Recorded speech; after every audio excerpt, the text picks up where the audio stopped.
சிவ வழிபாடு எல்லாத்தினாலையும் செய்யக்கூடியது அல்ல. எதற்கும் துணிந்தவர்கள், எது வந்தாலும் பார்த்துக்கலாம் அப்படிங்கிறவங்க. ஏன்னா சிவ வழிபாடு செஞ்சா கஷ்டம் வருது அப்படி இப்படின்னு ஒரு மாயை பிம்பம் உண்டாகி விட்டதல்லவா. அதனால அது வந்தாலும் சரி பார்த்து கொள்ளலாம் என்ற மன எண்ணம் உடையவர்கள், மனோதிடம் உடையவர்கள் தான் சிவபக்திக்குள்ளே இறங்குகிறார்கள். அதனுள் இருக்கின்ற ஆழமான அன்பை ருசிக்கிறார்கள்.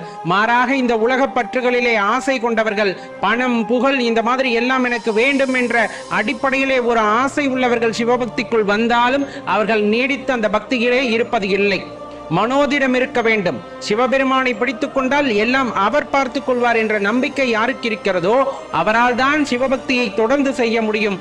அவரால் தான் அந்த பிறப்பறுக்கக்கூடிய சூட்சமத்தையும் உணர்ந்து கொள்ள முடியும். அவங்க புரிஞ்சுக்கல இவங்க புரிஞ்சுக்கலன்ட்டு நம்ம கஷ்டப்பட்டுக்கிட்டே இருந்தோம்னா வாழ்க்கை கஷ்டமா தான் போயிட்டே இருக்கும். நம்ம புரிஞ்சு கொள்ள வேண்டிய ஒரே ஜீவன் எம்பெருமான் சிவன் மட்டும்தான். அவருக்கு தெரியும் நீங்க யாரு, நீங்க செலுத்துகின்ற பக்தி